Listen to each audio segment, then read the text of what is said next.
ओम शांति।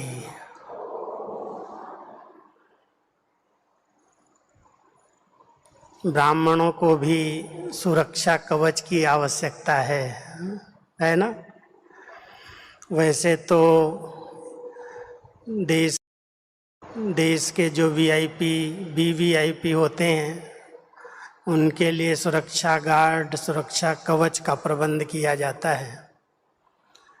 और बाबा कहते हैं मेरे बच्चे तो वीआईपी हैं, इनके लिए भी सुरक्षा कवच की जरूरत है। सभी ने अपने पास सुरक्षा कवच बनाया है ना, है सबके पास। अगर नहीं होगा तो फिर सबसे बड़ा दुश्मन कौन? कोई व्यक्ति नहीं है, कोई देश नहीं है, लेकिन माया के पांचों विकार हर एक के सामने चारों तरफ पहरा दे रहे हैं। जरा भी कोई ने अपनी ड्रेस लूज कर ली तो वार कर सकते हैं। एक तरफ माया के पांचों भूत घूम रहे हैं, वायुमंडल में कई ऐसी नेगेटिव वृत्ति वाली आत्माएं भटक रही हैं, कई ऐसे आसुरी संस्कार वाली आत्माएं भी साकार शरीर में रहते हुए बदला लेने की, हिसाब किताब चुकता करने के हिसाब से भी घूम रहे हैं। ऐसे समय में बाबा ने अपने ब्राह्मण बच्चों को सुरक्षा कवच प्रदान किया और कहा, बच्चे अगर अमृत वेले से रात तक आप इन सुरक्षा कवच के घेरे के अंदर रहेंगे तो कोई भी दुश्मन, कोई भी प्रकार से संकल्प विकल्पों का वार नहीं होगा। इसलिए बहुत सुंदर और गहन विषय है, इस पर विचार करना। हम सब बाबा के बच्चे बने। बाबा ने हम सबको पहले दिन ही एक पाठ पढ़ाया, पहला लेसन ही मिला, बी योगी बी होली। अगर कोई बाबा का बच्चा इस महामंत्र को अपने जीवन में अपना लेता है तो कई प्रकार से उसकी सुरक्षा हो जाती है, क्योंकि योगी जीवन ही ऐसी जीवन है। जब हम योग शब्द का प्रयोग करते हैं, राजयोग, सहज योग कहते हैं, तो आत्मा और परमात्मा का मिलन, उनके साथ संबंध और उनकी शक्तियों का घेरा अपने योगी बच्चों के साथ सदा रहता ही है। तो सबसे बड़ा सुरक्षा कवच तो मैं समझता हूँ बाबा की याद का ही है। और इसलिए बाबा अपने बच्चों को कहते हैं, बच्चे तुम सदा निरंतर मेरी याद में रहो। इसके लिए बाबा ने भिन्न भिन्न विधियां बताई। साकार मुरलियों में हमारी दिनचर्या को सुव्यवस्थित करने के लिए बाबा ने 24 घंटे को 3 भागों में बांटा।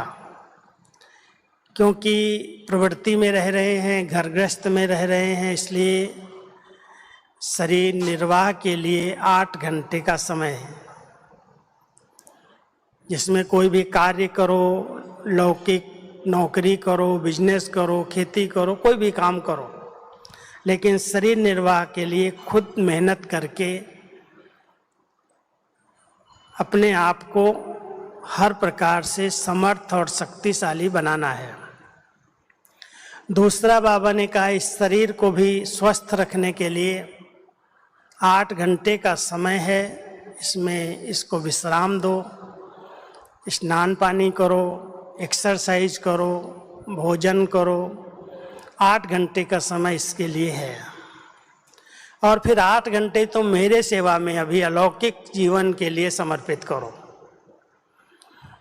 उसमें बाबा को याद भी करना है, मनन चिंतन भी करना है, ज्ञान योग की सेवा भी करनी है। लेकिन इस दिनचर्या के साथ साथ अभी अव्यक्त बाबा हम बच्चों को विशेष अंडरलाइन करा रहे हैं।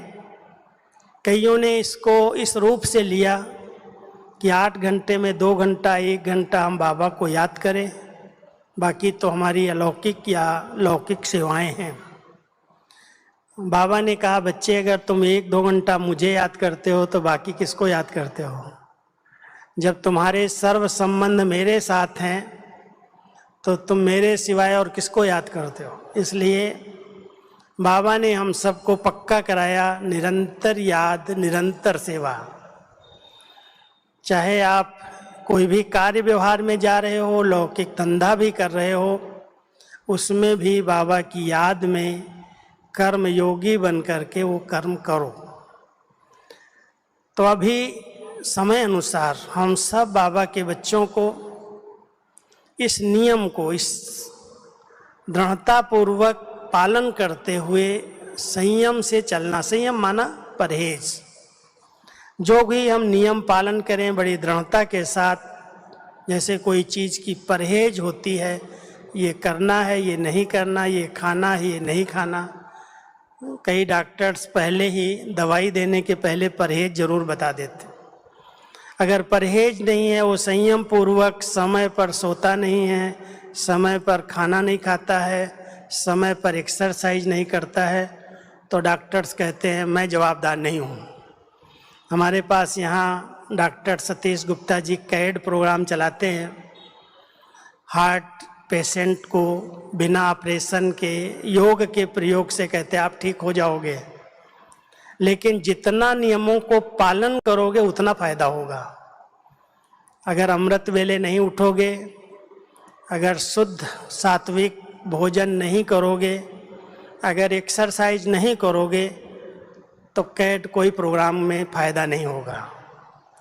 इसलिए कोई भी बीमारी को ठीक करने के लिए, कोई भी अपने सुरक्षा कवच के लिए सबसे आवश्यक है हम विधिवत संयम पूर्वक बड़े दृढ़ता के साथ इन नियमों का पालन करें। कईयों को ब्राह्मण बनने के बाद इन नियमों में बड़ी कठिनाई महसूस होती है, समझते हैं तो बंधन लगता है। चलते चलते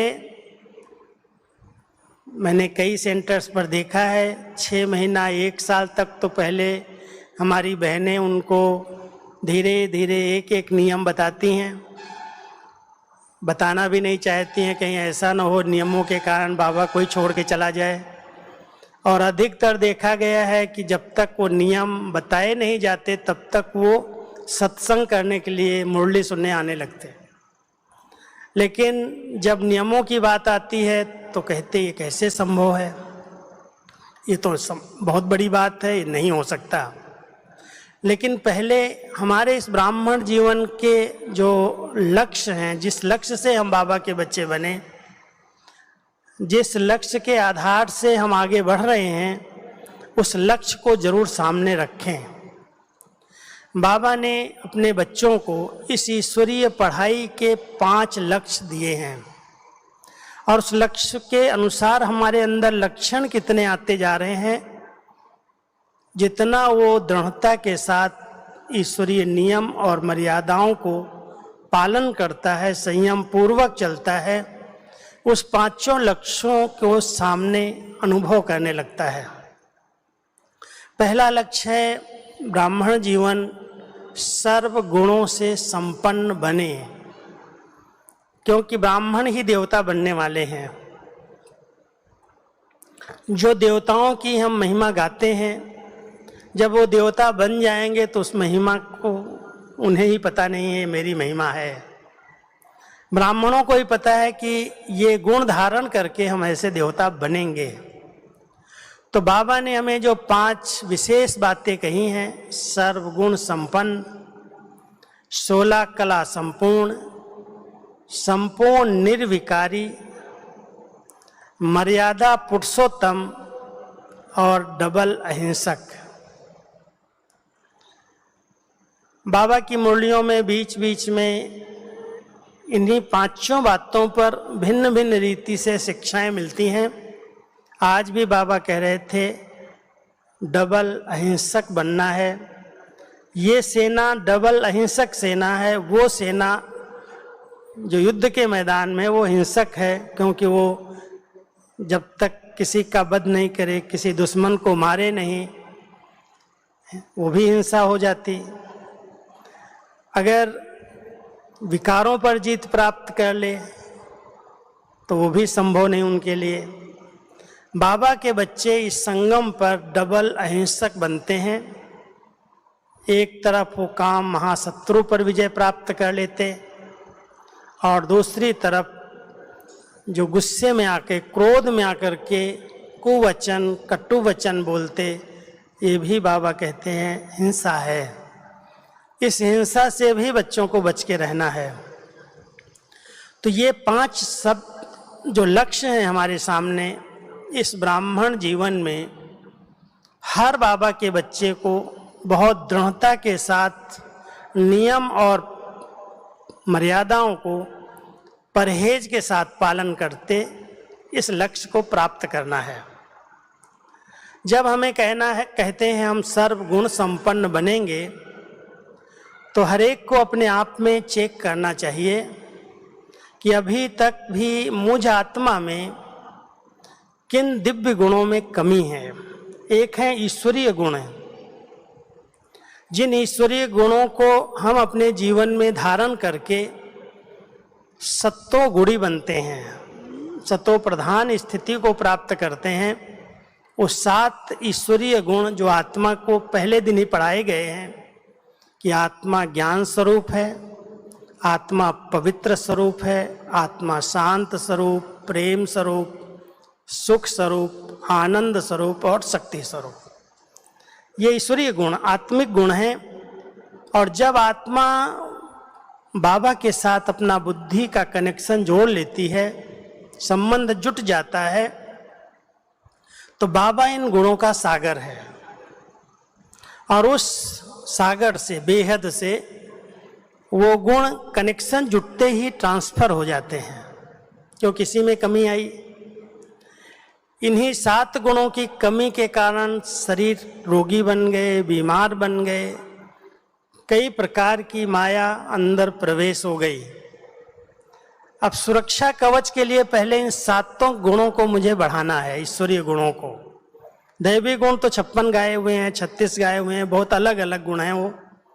लेकिन वर्तमान समय हम सब बाबा के बच्चे बहुत दृढ़ता के साथ इस नियम को पालन करें कि मुझे अपने आप को ज्ञानी तू आत्मा बनाना है। मैं 7 गुणों को पहले स्पष्ट करता हूँ। सिर्फ ज्ञान सुनाना नहीं है, ज्ञान का वर्णन नहीं करना है, सुन नहीं लेना है, लेकिन उसका स्वरूप बनना है। सुना तो बहुत है भक्ति के अंदर, सुन सुन करके तुम इतना आगे आए हैं, लेकिन बाबा चाहते हैं मेरे बच्चे सिर्फ सुने नहीं, अगर ज्ञान मिला है, आप इस शरीर नहीं हैं, आप एक आत्मा हैं। तो चलते फिरते एक दूसरे के संबंध संपर्क में आते, व्यवहार में आते, केवल आत्मा को देखने का अभ्यास करें। ये आत्मा बोल रही है, आत्मा देख रही है, आत्मा कर्म कर रही है। इस आत्मिक स्वरूप में स्थित रह करके अगर अभ्यास करेंगे तो ये कर्म इंद्रियां उनके कंट्रोल में आ जाएंगी, आर्डर में चलेंगी। कोई कर्म इंद्रिय आत्मा रूपी राजा को धोखा नहीं देगी, विकर्म नहीं होंगे, पाप कर्म नहीं होंगे। इसलिए हर एक को पहले अपनी ज्ञान स्वरूप स्थिति बनानी है। जितना वो ज्ञानी तू आत्मा बन करके सोचना, बोलना, करना, कहा जाता है सोच समझ करके सोच लो, बोलो और करो।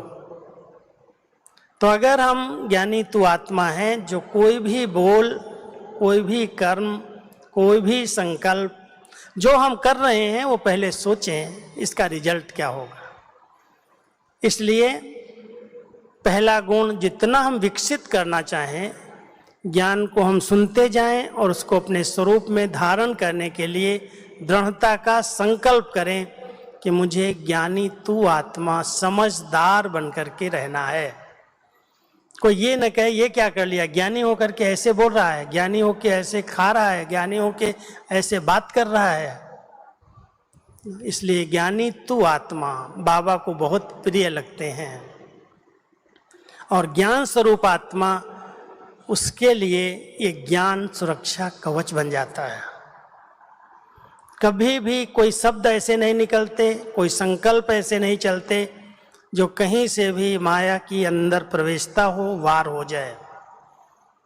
इसलिए सोच समझ करके बोलना, सोचने के पहले सोचना, करने के पहले भी विचार करना, इसको ज्ञानी तू आत्मा कहते हैं। दूसरा आत्मा पवित्र स्वरूप है, नयन कमल, मुख कमल, हस्त कमल। पवित्रता की बहुत बड़ी महिमा कमल के रूप में की गई है। मैं आत्मा पवित्र स्वरूप हूँ, इसलिए हमारी दृष्टि में, हमारे बोल में, हमारे हर अंग में पवित्रता की झलक दिखाई दे कि बहुत शुद्ध और पवित्र आत्मा मेरे संपर्क में आई है, बोल रही है, देख रही है, सुन रही है। तो इस पवित्रता के गुण को जितना आत्मा ने धारण किया, उसकी एक एक इंद्री कमल समान कीचड़ में होते भी अलग रहेगी, फंसेगी नहीं। तीसरा आत्मा शांत स्वरूप है। शांति के सागर के साथ जब हम कनेक्ट होते हैं तो शांत स्वरूप स्थिति हमारी नॉर्मल धड़कन कर देती है। ना बहुत ज़्यादा बीपी बढ़ेगा, न लो होगा, बहुत नॉर्मल रीति से आपकी शांत स्वरूप स्थिति से क्रोध अपने आप समाप्त हो जाएगा। प्रेम स्वरूप स्थिति है। आजकल प्रेम ही टुकड़े टुकड़े हो गया है। कोई ने थोड़ा सा कोई सहयोग दिया, साथ दिया, कोई विशेषता से मददगार बना, उसका प्यार उसी में लग जाता है, जुट जाता है। आत्मा प्रेम स्वरूप है। प्रेम में व्यवहार हो, ये जो स्वार्थ वाला विकारी प्यार है उससे आत्मा मुक्त हो जाए। जो प्यार का सागर है, प्रेम का सागर परमात्मा है, उसके साथ दिल का सच्चा प्यार, स्नेह, प्रेम चाहिए। अगर उसके साथ प्यार जुट गया तो ये जो दिल है, हार्ट के लिए कहते हैं प्यार की ज़रूरत है, ये भी बहुत मजबूत हो जाएगा, शक्तिशाली हो जाएगा। और सुख स्वरूप स्थिति, आत्मा का पांचवा गुण है सुख। जितना आप सुख स्वरूप स्थिति में रहेंगे, आपका डाइजेस्ट सिस्टम भी बहुत अच्छा हो जाएगा। बहुत सुख स्वरूप स्थिति ऐसी है, परमात्मा पिता सुख के सागर हैं और हम सब बच्चे उनके सुख स्वरूप स्थिति में स्थित आत्माएं हैं।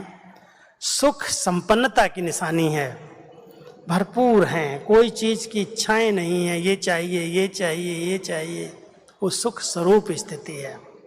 ऐसे ही आनंद स्वरूप स्थिति है।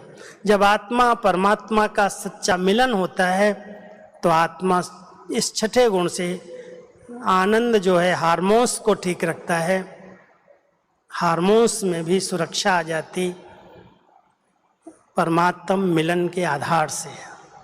और सातवां गुण है शक्ति।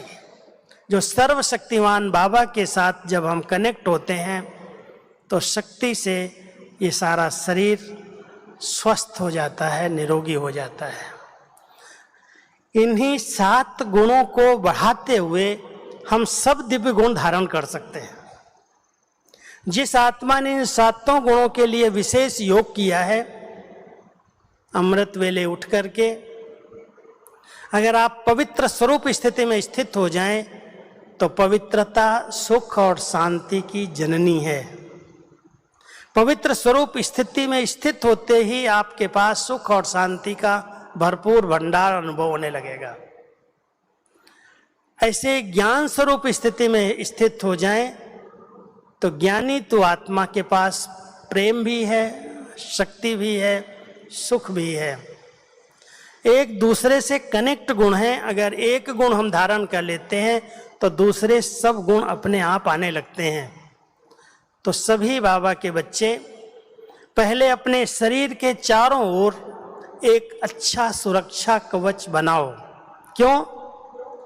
हम सब जानते हैं जितनी शारीरिक बीमारियां हो रही हैं उनका मूल कारण पहले चाहे खान पान का प्रभाव है, चाहे वातावरण का प्रभाव है, वो हमारे सूक्ष्म शरीर पर प्रभाव डालता है। अगर आत्मा अपने बहुत पवित्र और शुद्ध विचारों में रमण करती है, कोई भी साधारण नेगेटिव विचार नहीं उत्पन्न कर रही है, तो उसका जो आभा मंडल है, जो उसका प्रभा मंडल है, घेरा है, वो बड़ा प्योर, शुद्ध, स्वच्छ रहता है, वो निरोगी रहता है। और अगर वो निरोगी है तो शरीर पर भी रोग नहीं आते। इसलिए आप सब प्रयोग करना। जब आँख खुलती है अमृत वेले, मैं आत्मा इस भ्रकुटी आसन पर विराजमान हूँ। कई बाबा के बच्चे अमृत वेले उठने के नियम को पालन करते हैं, उठते हैं। हमने कईयों से पूछा, उठ जाते हैं, बैठ जाते हैं, लेकिन जिस प्रकार विधि पूर्वक योग होना चाहिए उसकी परहेज नहीं, उस संयम से नहीं करते। 5 मिनट बैठे, 10 मिनट बैठे, गुड मॉर्निंग किया, बाबा से रूह रियान शुरू हुई, और नींद के वातावरण में, क्योंकि सब सोए हैं, हम ही जगे हैं, तो कई बार दिखाई ये देता है अधिकतर निद्रा गोद में चले जाते हैं। और उसके कारण जो अनुभूतियाँ होनी चाहिए, जो प्राप्तियाँ होनी चाहिए, उससे वंचित हो जाते हैं। ब्राह्मण बच्चों के लिए बाबा ने जो नियम बनाया अमृत वेले उठने का, ये सबसे बड़ा सुरक्षा कवच है। वर्तमान नेगेटिव वातावरण के बीच में कई प्रकार से माया अपना वार करती है। अगर आपने सवेरे सवेरे उठकर बाबा से शक्तियाँ ली हैं, वरदान लिए हैं, अपने स्वस्वरूप में स्थित होकर के एक बहुत सुंदर लाइट का घेरा अपने चारों तरफ बनाया है, तो कोई भी बात उस घेरे को खंडित नहीं करेगी। चाहे आज की इस दुनिया के अंदर 2-3 विद्याएं बहुत तीव्र गति से बढ़ रही हैं। भूत विद्या है एक तरफ, दूसरी तरफ तंत्र, मंत्र, जंत्र, कितनी प्रकार की विद्याएं फैली हैं। कोई कुछ कहता है, कोई कुछ कहता है, इसने ये कर दिया, इसने जल डाल दिया, इसने पानी डाल दिया, इसने कुछ खिला दिया, ऐसा कर दिया। अगर बाबा के बच्चे इस माया के राज्य में कलयुग के अंदर अपने आप को सुरक्षित रखना चाहते हैं, सुरक्षा कवच बनाना चाहते हैं, तो सबसे बड़ी बात बाबा ने हम सबको कही है, अमृत वेले उठते ही मैं परम धाम निवासी आत्मा इस आसन पर विराजमान हूँ। मेरे चारों ओर एक बहुत पवित्र लाइट का घेरा है। मैं अव्यक्त वतन से जैसे अभी अभी अवतरित हुई हूँ। ये सुरक्षा कवच हर एक को आँख खुलते ही पहनने की जरूरत है। पहनते हो या नहीं आप जानो। उठते हो, नियम पालन करते हो, नियम प्रमाण चलते हो, अच्छी बात है, लेकिन एक बहुत प्यार से अपने पवित्र सुंदर संकल्पों से, बहुत अच्छी भावनाओं से एक अच्छा सा लाइट का घेरा इमर्ज करो। उसी लाइट के घेरे में अगर रहेंगे तो कोई भी मायावी वार आपके ऊपर नहीं हो सकता, गारंटी है। कोई कुछ भी करे, कोई कुछ भी कहे, कहीं भी आप चले जाओ, ध्यान रखना जो परहेज बाबा ने बताई है, जो नियम बताए हैं, उसमें ढिलाई नहीं करना। ये अनटच है, खा लो। आजकल एक प्रथा चली है, मैं एक दिन ट्रेन में आ रहा था, दिल्ली से ही आ रहा था, मेरे साथ कैबिन में कुछ नए बीके बाबा के बच्चे बैठे थे। तो मैं तो अपना भोजन लेकर चला था, तो मैंने अपना भोजन निकाला और उनको प्यार से बोला, आप लोग भोजन नहीं लाए होंगे, कुछ खाएंगे, कुछ दें प्रसाद के रूप। तो बड़े प्यार से बोला उन्होंने, भाई जी आप खा लो, हम जैन फूड खा लेंगे। जब जैन फूड उन्होंने कहा, मैंने तो पहली बार सुना था, हमने कहा जैन फूड क्या होता है? बोले जैन फूड यहाँ मिलता है और जैन लोग लहसुन प्याज नहीं खाते हैं, बिना लहसुन प्याज वाला भोजन हमें ट्रेन में मिल जाएगा, हम खाएंगे। तो मुझे थोड़ी बड़ी क्या बताऊँ ईश्वरीय मर्यादाएं याद रहती हैं, हमारे नियम हैं। बाबा कई बार बच्चों को कहते हैं केवल शुद्ध अन्न नहीं चाहिए, लेकिन बनाने वाले के विचार, उनकी भावनाएं, उनकी धारणाएं, उनकी इच्छाएं क्या हैं, जिस आधार से आपको भोजन सर्व किया जा रहा है, दिया जा रहा है, क्या उसको हम शुद्ध सात्विक भोजन कह सकते हैं? अनटच की बात जब आती है, मैं एक जगह अभी एक फैक्ट्री में गया था जहाँ पर फूड पैकिंग हो रही थी। अनटच नाम से फूड की पैकिंग हो रही थी, फलों की, और उसमें अंगूर के नासिक की तरफ गया था। वहाँ अंगूर बहुत होता है तो अंगूर की पैकिंग अलग हो रही थी, लेकिन पपीते की पैकिंग हो रही थी। जब मैं गया उस फैक्ट्री के अंदर, तो जो हमारे साथ गाइड थी, लड़की एक बहन गाइड कर रही थी, तो बोला ये पपीता, साबुत पपीता डाल रहे थे और उसको बीच में कुछ छीलने वाले नौकर खड़े थे, कुछ माताएं खड़ी थीं जो उसके बीज निकाल रही थी। मैंने देखा वो बीज कोई मशीन से नहीं, कोई चाकू से नहीं, हाथ डाल डाल करके उसको निकाला जा रहा था। मैंने कहा ये अनटच है। और वो 2 महीने के लिए, 3 महीने के लिए कहते नहीं, 2 साल तक उसको हम फ्रीजर में रख के खा सकते हैं, ये अनटच फूड है। कई बाबा के बच्चे ऐसे अनटच करके चीज़ों को खाते हैं, रहते हैं। कुछ बातों में जो हमारे कड़े ईश्वरीय नियम थे, मर्यादाएं थी, उसमें लूज होने के कारण जिस प्रकार का सुरक्षा कवच हमारा बनना चाहिए, उसमें कहीं न कहीं कुछ न कुछ छेद हो गए हैं और कहीं से भी माया प्रवेश कर लेती है। उसको अगर खिड़की दरवाजा मिल जाता है ना, तो ऊपर से छेद से भी अंदर आ जाती है। इसलिए आप बाबा के बच्चे जो जितना पालन कर सके दृढ़ता के साथ पालन करो। बाबा ने अधिक नियम नहीं बताए, एक बताया है बच्चे, मन वचन कर्म से पवित्र जीवन, शुद्ध जीवन जियो, ब्रह्मचर्य व्रत का दृढ़ता से पालन करो और 5 विकारों को जीतने का लक्ष्य रख करके पुरुषार्थ करो। ऐसे नहीं एक है, हमने 1 पर जीत पा ली है, 2 पर पा ली है, हमें अभी 1 की कमी है। बाबा ने कई बार कहा है, जिस रूप में आपका कोई संस्कार कमजोर रह गया, उसी रूप से माया आप पर अटैक करेगी।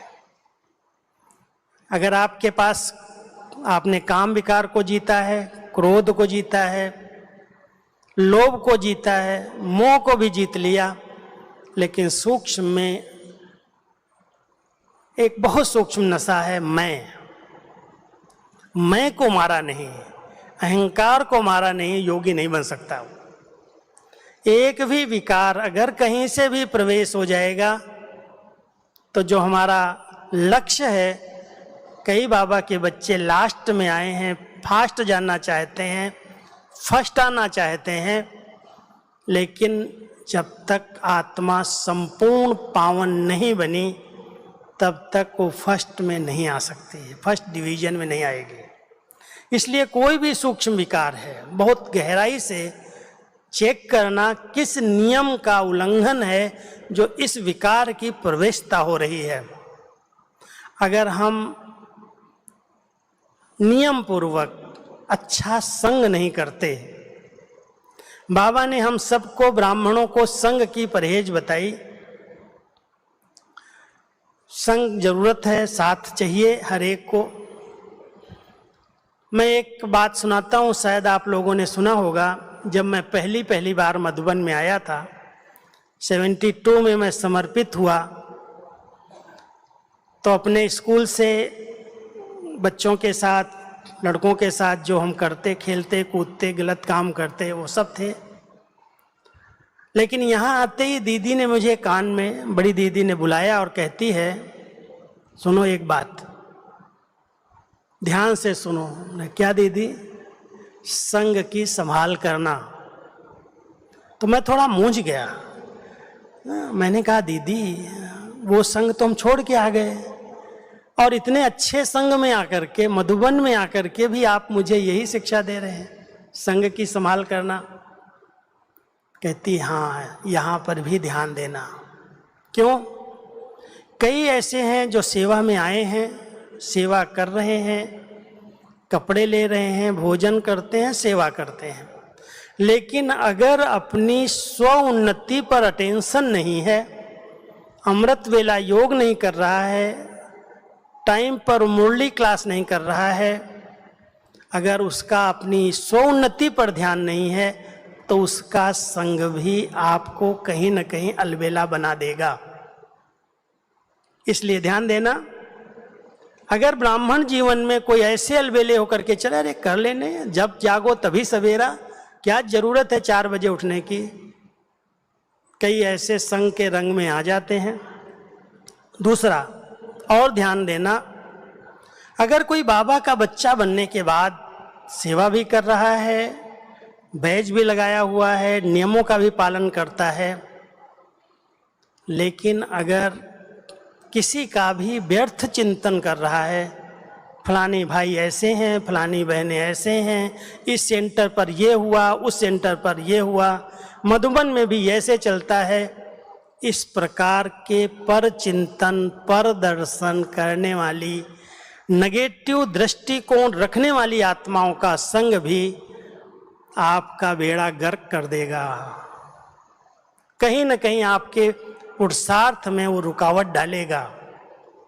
इसलिए ऐसे नहीं, मेरे पर कोई का प्रभाव नहीं पड़ता, भले कितनी बातें मुझे सुना के जाए, लेकिन कोई बार बार वो बात आपको व्यर्थ और नेगेटिव सुनाएगा।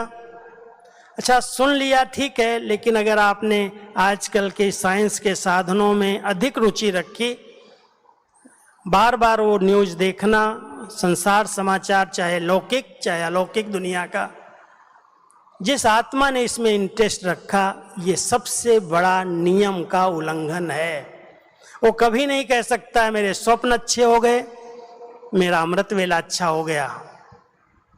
अगर सचमुच सुरक्षा कवच अपना बनाना है, माया के राज्य में अपने आप को किसी भी विकार के वार से बचाना है, तो ऐसा संग कभी नहीं करना जो व्यर्थ बोले, व्यर्थ सुनाए, व्यर्थ कान में डाल के चला जाए। हमारी मम्मा कहती थी, तुमने अपने बुद्धि को किचड़े का डब्बा तो नहीं बनाया है जो सबके किचड़े इसमें आ जाएं। कई लोगों ने अपने आप को व्यर्थ का किचड़ा का डब्बा बना के रखा है, जो आएगा सुनाएंगे, और क्या हुआ, और क्या हुआ, और डाल दो इसके अंदर। आप सब इस बात को अंडरलाइन करना। माताएं समझ रही ना, पीछे जो बैठे हैं समझ रही मेरी बात? हाथ उठाओ जो पीछे सुन रहे हैं। अच्छा सब सुन रहे हैं, ठीक है।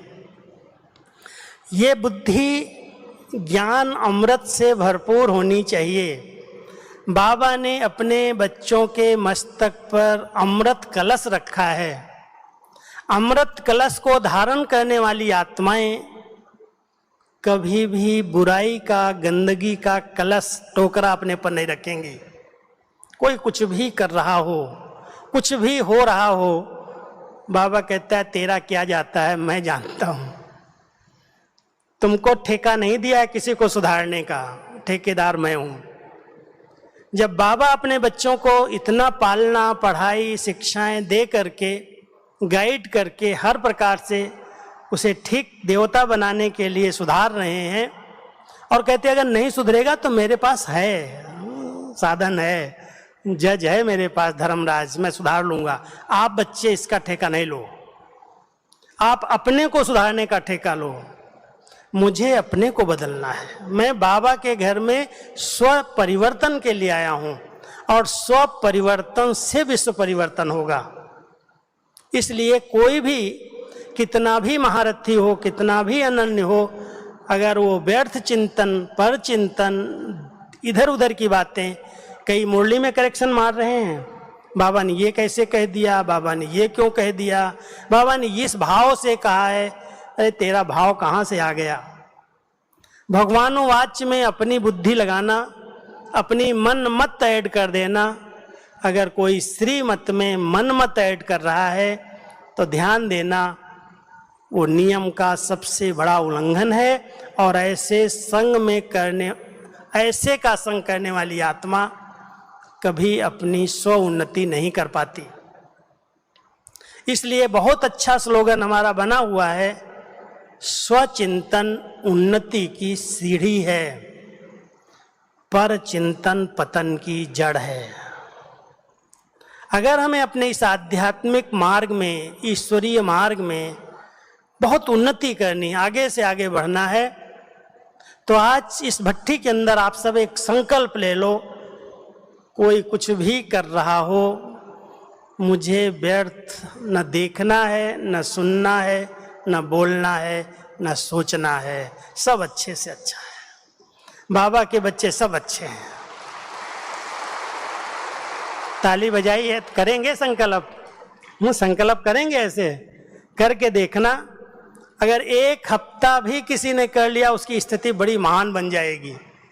रोज कितनी बातों का चिंतन चलता है, ये हो रहा है, ऐसे हो रहा है, उसने ऐसे कर दिया, सरकार ऐसे कर रही है, हमारे महारथी ऐसे कर रहे हैं, बड़े ऐसे कर रहे हैं। अरे क्या बड़े, लेना एक न देना दो।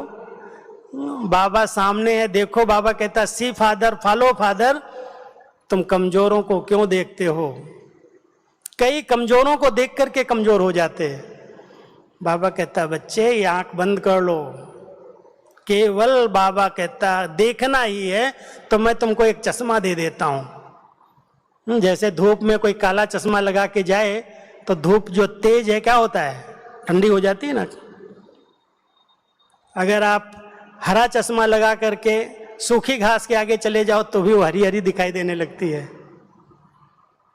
ध्यान देना, बाबा ने हम सब बच्चों को एक चश्मा दिया है। बाबा कहता है चश्मे की मजबूरी भी होती है, चश्मे का फैशन भी होता है।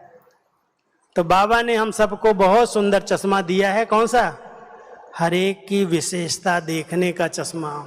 और ऐसा कोई भी ब्राह्मण नहीं है, चाहे जितना लास्ट दाना हो, उसके अंदर कोई भी विशेषता न हो। ऐसा है क्या कोई?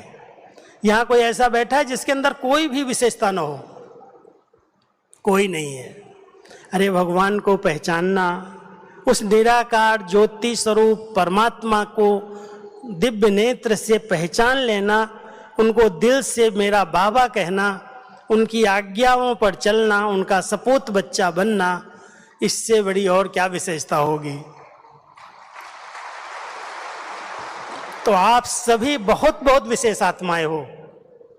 इसलिए अगर देखना ही है तो बाबा कहता विशेषता को देखो, और देखने की आदत है तो उसके फरिश्ते स्वरूप को देखो। इस मिट्टी की देह को, मिट्टी की ड्रेस को मत देखो, नहीं तो कहीं ना कहीं पाप कर्म हो जाएगा, विकर्म हो जाएगा। इसलिए सुरक्षा कवच यही है, नियम और मर्यादाओं को हम दृढ़ता से पालन करें। 4 ही नियम बताए। ब्रह्मचर्य व्रत संपूर्ण पवित्रता के रूप में पालन हो, शुद्ध अन्न जो बहुत योगियों के हाथ का बनाया हुआ हो, और अगर कोई बहुत प्रॉब्लम है, नहीं मिल रहा है कहीं, तो भी ध्यान दो सात्विक हो और बहुत योग युक्त रह करके उसको ग्रहण करो, बहुत जरूरी है। तो जैसे मिलिट्री वालों को बाबा छुट्टी देता है, ऐसे नौकरी करने वालों को छुट्टी देता है। एक बार हमारे 2 भाइयों ने बाबा से श्रीमत मांगी। क्या श्रीमत मांगी? एक ने बाबा को कहा बाबा मुझे चाय बाहर पीनी पड़ती है ऑफिस में। बाबा ने बड़े प्यार से उसको, उसी पोस्ट पर 2 भाई आए, एक ही पोस्ट वाले 2 भाई आए। एक को बड़े प्यार से कहा हाँ बच्चे पीना चाहिए, पीना पड़ेगा, पी लो, भले कोई हर्ज, बाबा को याद करके पी लो। दूसरा भाई वही पोस्ट वाला बाबा के सामने आया, बाबा आपने उसको छुट्टी दी है, मैं भी पी सकता हूँ? बाबा ने बिल्कुल नहीं पी सकते हो तुम, बिल्कुल नहीं पीना। क्यों? बाबा ने कहा तुम्हारा जो धंधा है वो इंडिपेंडेंट है। दोनों सीए हैं, एक सीए चार्टर्ड अकाउंटेंट नौकरी कर रहा है, गवर्नमेंट का सीए है, और एक प्राइवेट अपना सीए चला रहा है, बिजनेस कर रहा है। प्राइवेट वाले को किसी के अंडर तो नहीं जाना है, उसको क्या जरूरत है किसी की चाय पीने की। लेकिन जो नौकर है, जिसको किसी के अंडर काम करना पड़ रहा है, अगर वो ना करेगा तो संबंध बिगड़ सकते हैं। तो ये समझ चाहिए कि बाबा ने अगर कोई चीज़ की छुट्टी दी है, कहीं ढील दी है नियमों में, किस कारण से दी। आज कोई बॉर्डर पर खड़ा है, देश रक्षा कर रहा है, और उसको कहा जाए तुमको बिल्कुल शुद्ध अन्न ही खाना है, योगियों के हाथ का खाना है, अपने हाथ बना के खाना है, उसके पास टाइम नहीं है, उसके पास कोई मदद करने वाला नहीं है, तो बाबा तो ये कहेगा बच्चे जो तुमको मिलता है उसको पहले प्यार से समझा दो, भाई इसको लहसुन के प्याज के बिना हमको दे दो, और फिर उसमें बहुत प्यार से भोग को लगा के योग करके खाओ, आपका दृष्टि दे करके खा लो, खाना पड़ता है। अब प्रवृत्ति में रह रहे हो, घर गृहस्थ में रह रहे हो, सब साधन सुविधाएं उपलब्ध हैं, फिर कहो मुझे खाना पड़ता है, शादी में जा करके हम नहीं खाएंगे तो नाराज हो जाएंगे। एक दिन नाराज होंगे, 2 दिन नाराज होंगे, कब तक होंगे, और होते हैं तो हो जाने दो। आप अपने संकल्पों में, अपनी मर्यादाओं में पक्के रहो कि हम खाएंगे, चलो फल खा लेंगे, नारियल पानी पी लेंगे, कुछ ऐसी चीज़ है जो हम खा सकते हैं, बाकी परहेज है हमारी, हम संयम पूर्वक चलते हैं, हम बीच बीच में चाय नहीं लेते हैं, हम बीच में नहीं कोई चीज़ खाते हैं। संयम एक बहुत बड़ी चीज़ है। लेकिन जहाँ गए नाराज हो जाएगा, पहले नाराज हो गया, नहीं होगा, खुद संकल्प दे दिया है नाराज हो जाएगा। दृढ़ता से संकल्प करो कि ब्राह्मण जीवन की सुरक्षा नियम और मर्यादाओं में है। जितना आप नियम और मर्यादाओं को दृढ़ता के साथ पालन करेंगे, कोई भी व्यर्थ की लीकेज आपकी शक्ति को नष्ट नहीं करेगी, कोई भी भूत आपके अंदर घुसेगा नहीं, क्योंकि भूत घुस रहे हैं इस समय, चाहे काम क्रोध के भूत घुस रहे हैं, चाहे वो भटकती हुई आत्माओं के भूत घुस रहे हैं, कहीं न कहीं माया रूपी भूत घुस करके परेशान कर रहे हैं। इसलिए अगर हम सबको सुरक्षित रहना है, बहुत ऊंची श्रेष्ठ स्थिति बनानी है, तो संकल्प को कमजोर नहीं करो, करना पड़ता है, चलना पड़ता है। बाबा कहता है, अगर मेरे से पूछोगे, कोई कुमार आकर के बाबा से पूछे, बाबा मैं इकलौता बेटा हूँ, माँ बाप बहुत प्रेशर दे रहे हैं, कहते शादी कर लो, क्या कहूँ बाबा, हाँ बच्चे जरूर कर लो जाकर के। क्यों कहता है? इतने नियम बताए हैं, इतनी मर्यादाएं बताई हैं कि कलयुग का अंतिम समय चल रहा है। अब कोई नया बंधन, नया हिसाब किताब नहीं बनाना, ये चुकतो करने का समय है, नया बनाने का नहीं। ज्ञान दे दिया है और फिर भी आप कह रहे हो, माना आपके अंदर संपूर्ण निश्चय नहीं है, इस कारण आपके प्रश्न हैं। भगवान ने तो श्रीमत दे दी। एक आया बाबा के सामने साकार में, बाबा मैं बीड़ी नहीं पीता हूं तो मेरा पेट नहीं साफ होता है। हाँ हाँ जाओ जाओ बच्चे, जरूर बीड़ी पियो जा करके, अगर देवता बनना है तो ये छोड़ना पड़ेगा, नहीं बनना है तो जाओ, जो कहते करना है करो जा करके। हमें अगर दिव्य गुणों को धारण करना है, देव पद प्राप्त करना, और ये संपूर्ण निश्चय है कि अभी कलयुग जाने वाला है, गया कि गया, और हमारी स्वर्णिम दुनिया आ रही है। हम इस कलयुग के लिए कुछ भी नहीं कर रहे, इसको बचाने के लिए योग नहीं करते। लड़ाई हो ना हो, विनाश ना हो, ये ना हो, इसके लिए योग करते हैं क्या?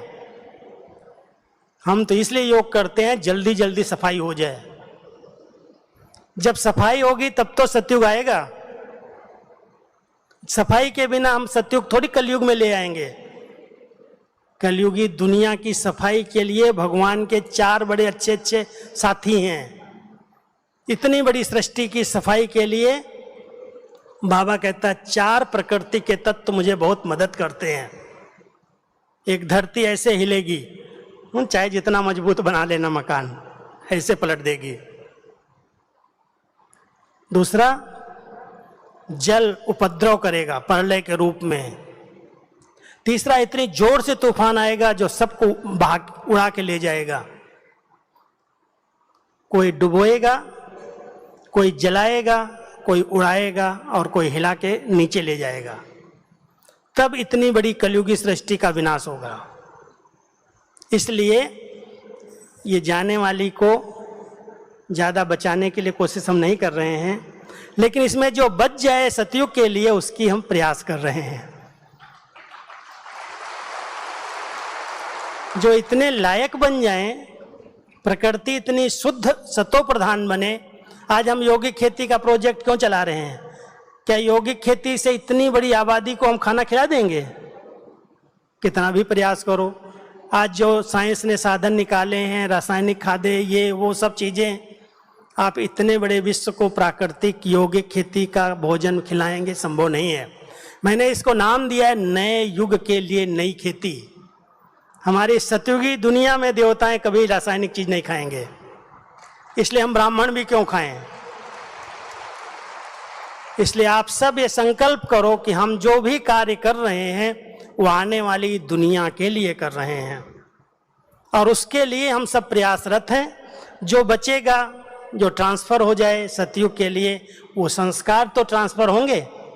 आज किसान अगर यौगिक खेती करेगा तो उसके योग के संस्कार, खेती में भावनाओं के संस्कार ट्रांसफर होंगे, जो सतयुग के अंदर भी ऐसे खेती करके दिखाएगा।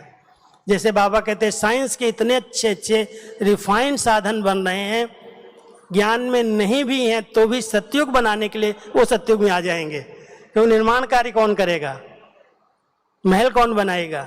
इतने अच्छे अच्छे प्लेन कौन बनाएगा? तो वो भी तो आएंगे।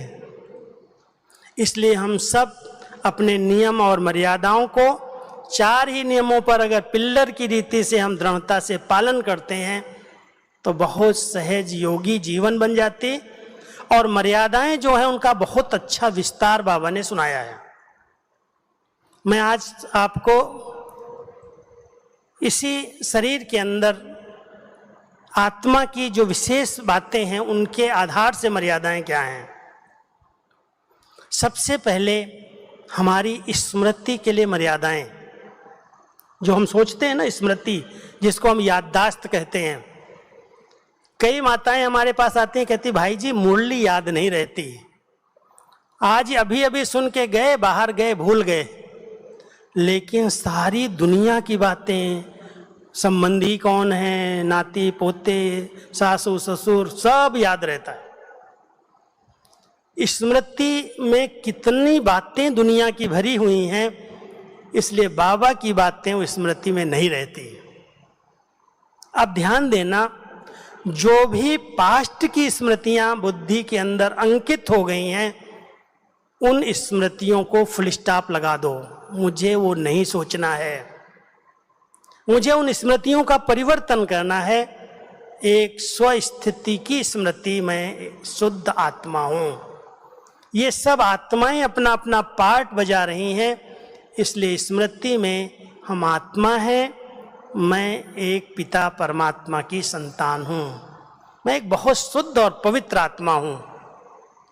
इस रेखा के अंदर रहना, इसके अलावा और कोई स्मृति में पास्ट की बातें, पास्ट के ख्यालात बार बार मन को डिस्टर्ब न करें। उसके लिए ज्ञान को यूज करो, ड्रामा की पॉइंट को यथार्थ समझो कि जो पार्ट अभी तक हमने बजाया है, ये अभी वापस घर जाने के समय उस पार्ट को फिनिश करके ही वापस जा सकते हैं। तो घर चलना है ना सबको, और घर चलना है तो स्मृति में केवल मेरा एक बाबा, दूजा न कोई। बाबा की स्मृति निरंतर बनी रहे। स्मृति के साथ साथ दृष्टि, दृष्टि के लिए मर्यादाएं हैं। जिससे भी बात करते हो, सामने भ्रकुटी में चमकती हुई आत्मा को ही देखो। ये मणि है और शरीर सांप है, इसलिए आत्मा रूपी मणि को देखने का अच्छा अभ्यास करो। ये मर्यादा है कि मुझे ऐसे सिर नीचे करके बात नहीं करने की मर्यादा है।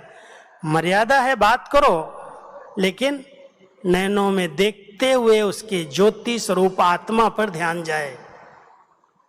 आत्मिक दृष्टि का अभ्यास। तीसरा है, हमारी वृत्तियां बहुत चंचल हैं। बनी कैसे, उनका बहुत बड़ा विस्तार है। हम जो भी सोच रहे हैं और बार बार सोचते हैं, कोई संकल्प अगर बार बार कोई रिवाइज करता है तो वृत्ताकार घूमते घूमते वृत्ति बन जाती है। हमारा वो दृष्टिकोण बन जाता है, हमारा उस प्रकार का ही देखने का नजरिया हो जाता है, ये व्यक्ति ऐसा है, वृत्ति में चला गया। और वृत्तियां इतनी सूक्ष्म है, संकल्प को हम रोकने की कोशिश करते हो, वृत्ति कहाँ कहाँ भटक जाती है, बहुत चंचल है। जबकि बाबा हम बच्चों को कहते हैं, बच्चे वृत्ति से वायुमंडल बनता है। श्रेष्ठ वृत्ति वाली आत्माएं, शुद्ध वृत्ति वाली आत्माएं जिस स्थान पर रहती हैं, उस स्थान पर शांति का, पवित्रता का, अपनेपन का, प्रेम का वातावरण बन जाता है। वृत्ति वायुमंडल को बनाती हैं, संकल्प वायुमंडल को नहीं बनाता है। इसलिए हम सब अपनी वृत्तियों पर जरूर ध्यान दें, और अगर वृत्तियां चंचल हैं, बार बार इधर से उधर जा रही हैं, तो बाबा कहते हैं व्रत लो। व्रत लेने से वृत्ति चेंज हो जाएगी। मेरा तो एक बाबा, दूसरा न कोई, सबसे बड़ा व्रत है। मुझे एक को ही देखना है, तुम ही से खाऊं, तुम ही से बैठूं, तुम ही से सब संबंध निभाऊं, तेरे सिवाय और मेरा कोई नहीं। ऐसा व्रत ले लो, आपकी बुद्धि वृत्तियां भटकना बंद हो जाएंगे।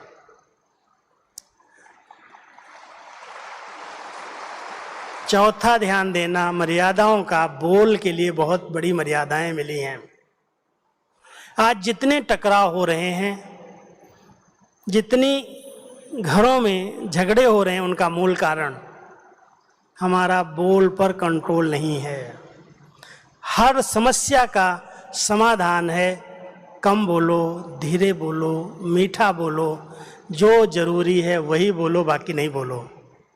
हो सकता है ऐसा? व्रत लो, ताली नहीं बजाओ, संकल्प करो कि ये हमारे लिए मर्यादा है कि कोई भी ऐसा शब्द मेरे मुख से न निकले जो सामने वाले के दिल में दर्द पैदा कर दे। किसी के सम्मान को ठुकराना, बोल से नीचे गिरा देना, ये बहुत बड़ा पाप है। इसलिए हर एक ब्राह्मण बच्चे को ये जबान जो दो काम कर रही है ना, इस दोनों बातों पर बहुत ध्यान देने की जरूरत है। एक जबान अगर बहुत ज्यादा खाने पीने का लालची है, चटपटा अटपटा खाने की, तो स्वास्थ्य को बिगाड़ देगी।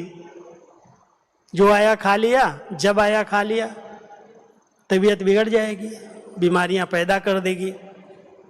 और दूसरी जबान है जो संबंधों को कतरनी की तरह काट देती है।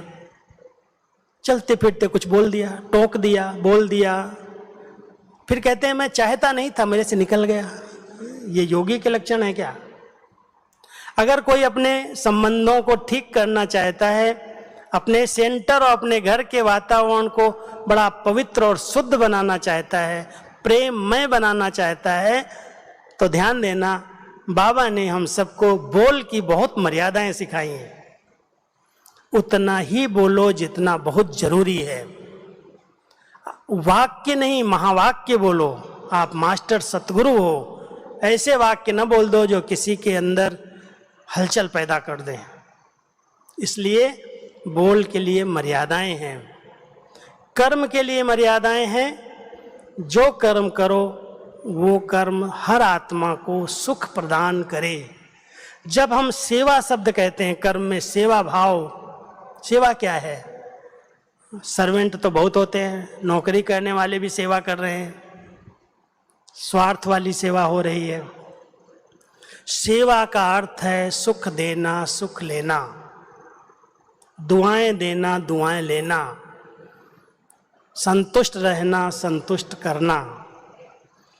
हम तो संतुष्ट हैं, लेकिन लोग नहीं संतुष्ट होते हैं। कारण, अगर नहीं संतुष्ट हो रहे हैं तो कोई हमारा भी कारण हो सकता है, उसका भी कारण हो सकता है, दोनों बातें हैं।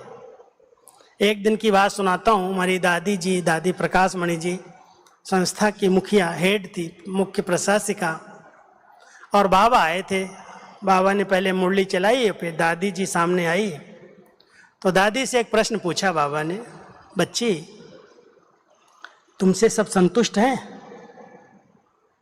दादी चुप, दृष्टि दे रही है, ऐसे बाबा को देख रही है, बाबा से दृष्टि ले रही है। फिर बाबा ने वही प्रश्न पूछा, बच्चे बाबा पूछ रहा है, आपसे पूछ रहा है, सब संतुष्ट हैं? एक बार पूछा, 2 बार पूछा, 3 बार पूछा, फिर दादी लास्ट में बाबा कहती है, बाबा ये सर्टिफिकेट तो आप ही दे सकते हैं, मैं कैसे दूं कि मेरे से सब संतुष्ट हैं? तो बाबा ने बहुत प्यार से कहा, बच्ची आप जानते हैं जो निर्णय की सीट पर होते हैं, जिन्हें कोई निर्णय लेने होते हैं, उनसे कुछ आत्माएं संतुष्ट होती हैं, कुछ आत्माएं असंतुष्ट भी होती हैं। कि जिसके पक्ष में निर्णय चला गया वो संतुष्ट हो गया, और जिसके पक्ष में नहीं गया वो असंतुष्ट हो जाएगा।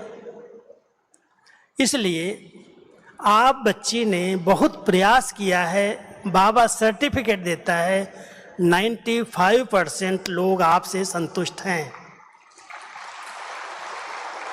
लेकिन 5% जो हैं वो भी एक दिन महसूस करेंगे कि इसमें दादी का निर्णय गलत नहीं था, ये मेरी गलती थी, इसलिए मैं असंतुष्ट हूं।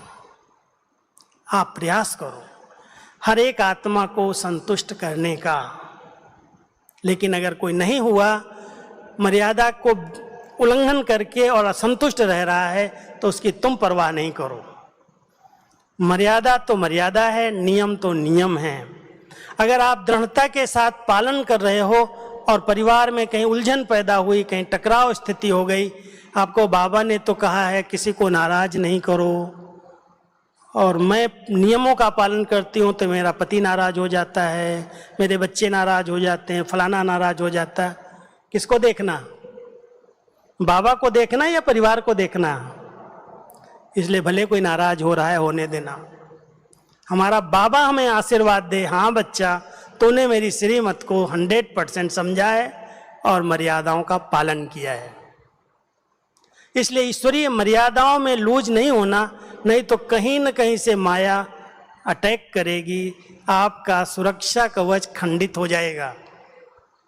दृढ़ता के साथ पालन करो। संगम युग पर मरेंगे मिटेंगे लेकिन हटेंगे नहीं, ऐसी जीवन बाबा ने बनाई है। और बाबा अपने बच्चों के द्वारा स्वर्ग बनाने आया है, सतयुग की रचना कर रहा है। केवल हम अपने लिए थोड़ी सब नियम पालन कर रहे हैं, हम तो पूरे विश्व को सुख शांति का साम्राज्य बनाने के लिए कर रहे हैं। जो नियम हम पालन कर रहे हैं, हमारा जीवन तो महान बनेगा ही, लेकिन पूरा स्वर्ग भारत भूमि देवभूमि बनेगी। इतने बड़े कार्य के लिए अगर कुछ बलिदान कर दिया तो क्या बड़ी बात है। कुछ सहन किया, कुछ सामना किया। आज देखो, भारत को स्वतंत्र बनाने के लिए हमारे गांधी जी ने जब जय इनकलाब जिंदाबाद का नारा दिया, कितने लोग खड़े हो गए देश के, कोई परवाह नहीं की। जेल भरो आंदोलन भर रहे हैं, चल रहे हैं। जो कुछ था उन्होंने सब स्वाहा कर दिया, कुछ भी हो जाए हमें स्वतंत्रता चाहिए। जिन्होंने उस समय एक दिन भी स्वतंत्रता संग्राम में नारा दिया, जेल गए। आज के दिन तक भी 75 साल हो गए हैं, उनको इतना सम्मान दिया जा रहा है, ये स्वतंत्रता सेनानी हैं। और उनको फ्री टिकट है, एसी का टिकट मिल रहा है। आप सब देखो, पेंशन मिल रही है। आज हम अपने बापूजी को, शिव बाबा को पहचान करके अगर थोड़ा भी कुछ सहन करेंगे, सामना करेंगे, तो बापूजी कितना प्रसन्न हो जाएगा, आपको स्वर्ग का राज्य भाग दे देगा। इसलिए स्वर्ग बनाने के लिए शिव बाबा जब धरा पर आए हैं, इस नर्क को स्वर्ग बना रहे हैं। और उस स्वर्ग बनाने में हमारा क्या सहयोग चाहते हैं? बच्चे केवल नियम मर्यादाओं का पालन करो, संयम पूर्वक दृढ़ता के साथ परहेज से पालन करो। अमृत वेले उठना है तो उठना ही है, मुरली क्लास में जाना है तो जाना ही है। नियम माना नियम, कितना भी लोग रोकने की कोशिश करें। कई बार कोरोना काल के अंदर एक बार हमने क्लासेज बंद करवाई, भाई नहीं आओ, मना है सरकार की। उसके बाद ऑनलाइन जब सिस्टम शुरू हुई, क्या हो गया, अभी तक भी कोई वही अलबेलेपन की नींद में सोए रहते। कोरोना चला गया लेकिन उनका रोना नहीं गया। बैठे हैं, बच्चे छुट्टी नहीं देते हैं, क्या करूं, तबीयत ठीक नहीं रहती। बाबा कहता मेरे बच्चों को और तो बाजी नहीं आती लेकिन बहानेबाजी बहुत अच्छी आती है। इसलिए सब बाबा के बच्चे अलर्ट बनो, एक्यूरेट बनो। अंतकाल कभी भी आए तो अंतमति सोगति, अंत समय में एक बाबा के सिवा और कोई याद ना आए। बस कहो दिल से मेरा बाबा और प्राण तन से निकले। लेकिन उसके लिए क्या कहना होगा? अंत काल तभी अच्छा होगा जब आप बहुत काल से वो अभ्यास करेंगे। तो अगर बहुत काल तक कहीं बुद्धि फंसी रही किसी देह में, किसी संबंध में, किसी बिजनेस में, तो जब शरीर छूटेगा तो क्या होगा? वही सामने घूमेगा। इसलिए हम सब बाबा के बच्चे अंतिम तैयारी कर रहे हैं और अंतिम तैयारी यही है कि अंत समय में एक बाबा दूसरा ना कोई। जो बाबा ने नियम मर्यादाएं बताई हैं उनको दृढ़ता से पालन करने का संकल्प करो। कुछ भी हो जाए मुझे इन नियमों पर चलना ही है। सुख दो सुख लो, दुआएं दो दुआएं लो। ठीक है, संतुष्ट रहो, संतुष्ट करो, लेकिन श्रीमत के अंदर रह करके करना। श्रीमत की जो बाउंड्री है यही सुरक्षा कवच है। कहते हैं सीता जी की सुरक्षा के लिए लक्ष्मण ने एक रेखा खींच दी और सीता मैया को कहा, हे मैया, चारों तरफ माया घूम रही है, दुश्मन घूम रहे हैं, ये जो रेखा मैंने खींची है इसका उल्लंघन नहीं करना, नहीं तो कुछ अनहोनी हो जाएगी। क्योंकि अनहोनी तो हो ही रही है। ये जो आप कह रहे हो राम की आवाज है, ये राम की नहीं है, ये रावण की है। वो समझा रहा है लेकिन वो मान नहीं रही है। आज राम बन करके कई रावण निकल आए हैं। ध्यान देना, कहीं ना कहीं आकर्षित कर रहे हैं, लोगों को भटका रहे हैं, अपनी ओर खींच रहे हैं। हम सब बाबा के बच्चे अलर्ट रहें। मर्यादा की लेखा का उल्लंघन किया तो अशोक वाटिका नहीं है, वो शोक वाटिका में जाना पड़ेगा। शोक ही शोक है दुनिया के अंदर। बाबा अपने बच्चों को अशोक होटल, अशोका में ले जाना चाहता है। जरा भी कहीं शोक न हो, गम न हो, दुख न हो। अगर ऐसी दुनिया में चलना है तो लक्ष्य मन को लक्ष्य दो कि इस रेखा को मन उल्लंघन नहीं करेगा। हमारे आगे जो लक्ष्य मिला है, ब्राह्मण जीवन की मर्यादाओं का लक्ष्य है, उस लक्ष्य को संकल्प से भी उल्लंघन नहीं करना, नहीं तो रावण तो घूम रहा है, कहीं से कहीं पहुंचा देगा। हम सब बहुत दृढ़ता से संकल्प करें कि बाबा हम आपके हैं, आपके बन के रहेंगे। जिस तरह से आप पार्ट बजा रहे हो, जिस तरह से मेरी पालना कर रहे हो, मैं उसमें 100% संतुष्ट हूँ। कभी ये नहीं सोचना बाबा का पार्ट तो 2017 में पूरा हो गया, अब क्या होगा। कई लोग इतने भ्रमित हो गए हैं, बाबा तो ऐसे कैसे नहीं आएगा। अब 1 घंटा आधा घंटा आया बाबा, उसमें कितने लोग संतुष्ट होते थे, किसने असंतुष्ट होते थे। बाबा ने इतनी अच्छी विधि बताई है। बच्चे, आप जहाँ भी हो, जैसी भी हालत में, जिस स्वरूप में हो, केवल आप व्यक्त और व्यर्थ बातों से न्यारे बनो। अपने आत्मिक स्वरूप में स्थित हो जाओ। मैं तुम्हें अव्यक्त वतन की सैर करा दूंगा। करते हो? सब बाबा के बच्चे अव्यक्त वतन में अव्यक्त मिलन मनाने का अभ्यास करो। साकार में बाबा आएगा भी तो क्या आपको भाषण आएगी। निराकार को हम साकार में इतना समय बुलाते रहे, इतनी अच्छी बाबा ने मुरलियाँ सुनाई हैं, इतना गहरा ज्ञान दिया है और सब कुछ प्रिंटेड है। ऐसा नहीं कोई छिपाया हुआ है, किसी को पता नहीं है। 48 साल की मुरलियों का रिकॉर्ड हम सबके पास है, अव्यक्त बाबा का प्रिंटेड है, छपा हुआ है। पढ़ो, अध्ययन करो, उसे अपने जीवन में उतारने की कोशिश करो। अब बाबा आकर के और क्या नया पढ़ा देगा। सब कुछ संपूर्ण बनने के लिए पढ़ा दिया और अभी अव्यक्त वतन में रह करके बच्चों को सकाश दे रहा है, इतने बच्चों को जन्म दे रहा है। कितनी वंडरफुल बात है। एक दिन मैं ऑनलाइन क्लास करा रहा था अमेरिका में। वो बहन वहाँ से मुझे कहती है, भाई जी आपके साथ इस लॉकडाउन के 90 नए लोग जुड़े हुए हैं। लॉकडाउन है, कोई सेवा नहीं है, कोई प्रदर्शनी नहीं है, कोई प्रकार का कोर्स नहीं है, लेकिन ऑनलाइन कोर्स करके हजारों बच्चों ने जन्म लिया है। ये किसकी कमाल है? साइंस की कमाल तो है ही, लेकिन साइंस के साथ साथ बाबा अपने बच्चों को ढूंढ रहा है, पालना दे रहा है, अपना बच्चा बना रहा है और उन्हें योग्य और योगी बना रहा है। इसलिए बाबा किसी भी तरह से अपने बच्चों की सेवा करेगा, पालना करेगा, साक्षात्कार कराएगा, उन्हें अपना बना लेगा। हमको भ्रमित नहीं होना है। हमें जिस रूप से बाबा मिला है बहुत अच्छा है। इसलिए बाबा को बहुत प्यार से दिल में बिठा के कहो, बाबा आ जाओ। बाबा आ जाएगा आपके पास। सच्चे दिल से कहना मेरा बाबा, तो देखो बाबा के साथ का अनुभव होगा, उनकी शक्तियों का अनुभव होगा। ऐसे लगेगा बाबा मुझे अपनी छतरी के नीचे, बाबा की बेहद छतरी हाथ ऐसे जैसे मेरे सिर पर है। इससे बड़ा सुरक्षा कवच और क्या होगा? मैं कभी कभी कहता हूं 3 सुरक्षा कवच अपने पास सभी बना के रखो। 3 नोट करना। एक, अपने पवित्र शुद्ध संकल्पों का आभा मंडल, बहुत सुरक्षा कवच है।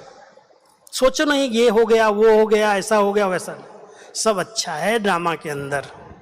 बहुत पवित्र और शुद्ध संकल्प जो आत्माएं रचना जानती हैं वो सदा सुरक्षित रहती हैं, कोई कुछ नहीं उनका बिगाड़ सकता है।